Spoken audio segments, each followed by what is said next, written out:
De um time que foi candidato ao rebaixamento em 2025 para um time criativo, leve e agressivo com bola. Esse é o roteiro do Grêmio, que em 2026 tem um ataque forte e que promete brigar por Libertadores. Fala galera, tudo bem? Vini Valença aqui trazendo mais um conteúdo para vocês. E hoje, pessoal, eu queria trazer um pouco de um dos grandes times que eu tô vendo no futebol brasileiro em 2026.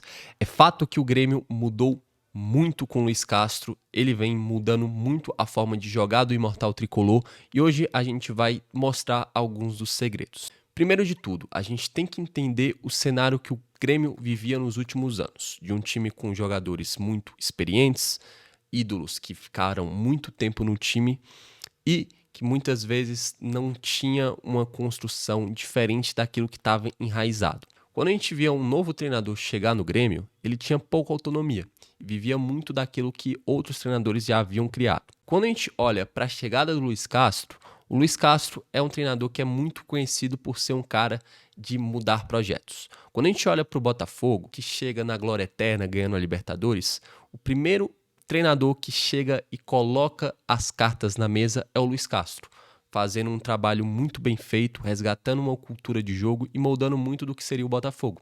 Isso no Grêmio pode estar acontecendo, tá? O Grêmio ele vem com jogadores muito novos na sua linha, ele vem com jogadores que por muitas vezes foram testados na Europa e que trazem qualidade e que não são tão velhos, e também tem meninos ali, apostas que foram contratados muito por conta de um departamento de scout bem feito do Imortal. O Grêmio, ele repatriou o Arthur, grande nome daquela conquista de Libertadores de 2017, e o Arthur, ele foi contestado por muitos lugares, mas quando ele chega no Grêmio, ele demonstra muita qualidade. É um jogador de controle de jogo, controle de ritmo, que consegue agregar ao time. O Arthur, ele foi um dos jogadores que mais teve recuperações de bola no último Brasileirão. E quando a gente olha para o jogo dele, ele é o cara que muitas vezes vai ser o termômetro da equipe. O Arthur, em algumas situações nesse início de temporada, ele tem jogado como volante ao lado do Noriega e perceba que, por muitas vezes, ele sai da posição de volante caindo para o lado, fazendo com que os laterais consigam avançar.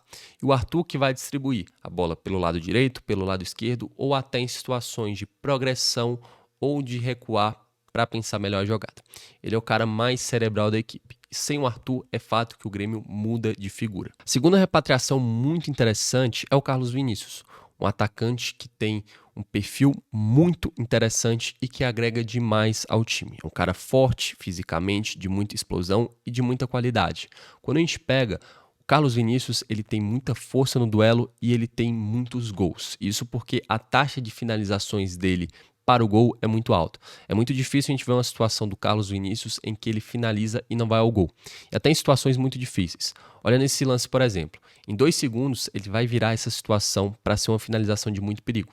Não parece que vai ser isso, mas ele consegue fazer.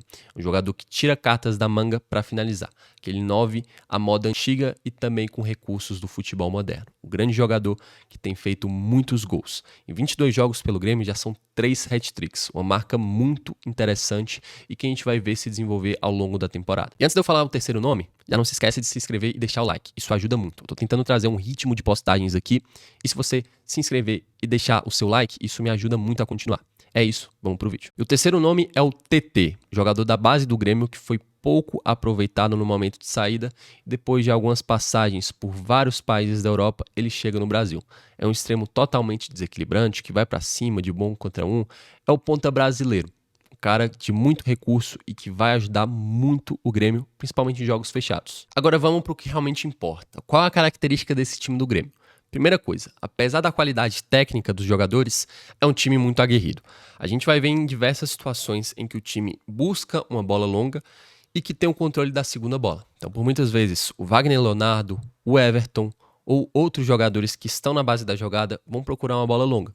E nesse momento de bola longa, os pontas e os volantes, eles se aproximam para tentar ganhar a segunda bola. Isso é muito importante para conquistar a progressão. Dessa forma, o Grêmio, quando ganha essa segunda bola, normalmente orienta a posse para o lado, para que os extremos e os laterais consigam chegar em boas condições. É muito importante frisar também que muitas vezes o meia ele cai muito pelo lado. gerando uma vantagem numérica. Então a gente tem 4 jogadores que são muito importantes na altura do último terço nesse momento.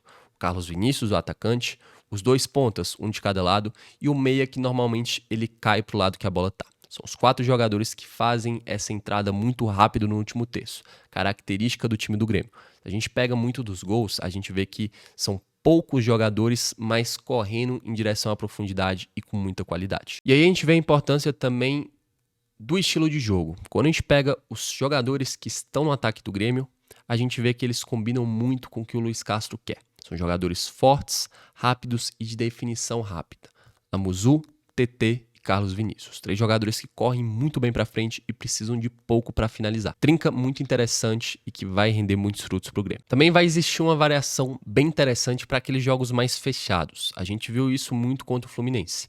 A entrada do Pavon junto com o William foi muito interessante porque gerou uma combinação muito boa pelo lado esquerdo. Então eles são jogadores que se aproximam, que buscam muitos cruzamentos e que se entendem muito bem. Jogadores que a qualquer momento mudam o ritmo e sentido da jogada para construir algo. O Grêmio tem esses jogadores do banco também para somar demais com a equipe. E óbvio, em algumas situações também a gente vai ver o lateral fazendo essa ultrapassagem.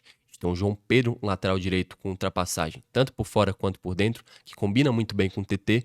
E no lado esquerdo, a gente pode ter o Marlon, que por muitas vezes vai combinar longo com a Muzu, mas que também consegue chegar com muita qualidade no último terço. Entendendo a característica do Grêmio, vai ser um time que, principalmente nos jogos que tiver mais espaço, vai ir muito bem. O time é muito vertical, gosta muito do contra-ataque e tem dinâmicas muito claras para isso. Em alguns jogos mais fechados, pode sofrer um pouco mais, mas que também tem jogadores que conseguem resolver nesse tipo de situação. Eu não posso deixar de citar o Monsalve, jogador muito criativo, que vai de fora para dentro com muita facilidade e que também pode somar com esse time. Muito ansioso para ver o futuro do Luiz Castro, o que ele reserva para esse time, e já dá para prever que o Grêmio vai ser uma das equipes mais interessantes no aspecto ofensivo. E aí, o que você achou do Grêmio e desses jogadores? Me conta aqui nos comentários que eu vou estar lendo tudo. Se você assistiu o vídeo até aqui, não deixe de se inscrever e deixar o like para saber que você está gostando. É isso, fiquem com Deus e até a próxima.